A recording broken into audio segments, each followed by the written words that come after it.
So yan, magandang buhay baseball, this is Coach Kyle Jr. So nandito tayo ngayon sa Doc Baseball Tournament. So gagawin natin ngayon is iikot tayo sa mga iba't ibang team and i-interview natin sila. Syempre tatanong natin kung tigasan sila, kung ilang taon na sila, and kung bakit baseball yung napili nilang sports sa dinami-rami ng sports dito sa Pilipinas. Magandang buhay! Taga Ilocos Norte po. Ilang taon ka na?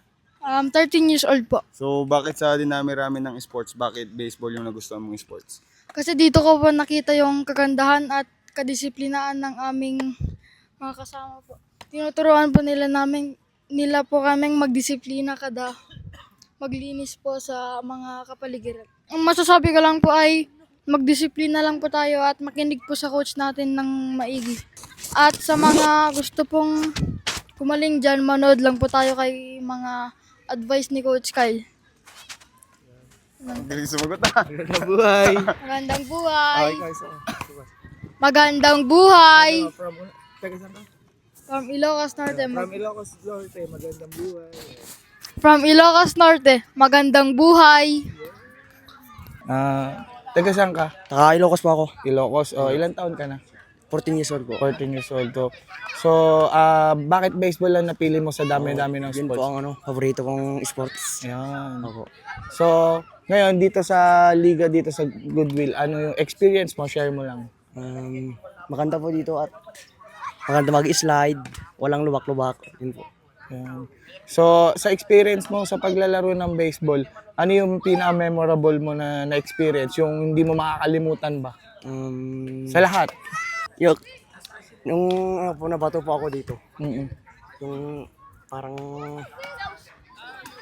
Injury? opo, Pero naglalaro ka pa rin? opo, pinagpapatuloy Oh, ko. bakit nagpapatuloy ka pa din sa paglalaro ng baseball?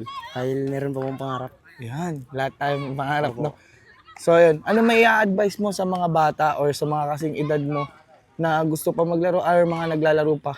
Ano ba may i-advise mo, may message mo sa kanila? Pagpatuloy lang nila po para pag kasing lagi na nila, mas matutunan pa nila kung magdisiplina at maglaro ng baseball. Yun. Oh, shoutout. Wala kang shoutout. Shoutout mo. Shoutout nga wala sa mama ko sa magulang ko sa Ilocos. Yeah. Miss ko na kayo. Yan. Ako si Ralph Jeric Danos, taga Corimao, Ilocos Norte po. Bakit baseball yung napili mong sports na laruin? Doon ako nasasaya eh. Paano mo nasabing masaya yung baseball? Ano yung na-experience mo sa paglalaro ng baseball? Tsaka yung natutulong sa'yo ng paglalaro mo ng baseball? Ano yung na-experience mo? Bakit napapasaya ka ng paglalaro ng baseball? Pumupunta po kami sa ibang lugar po.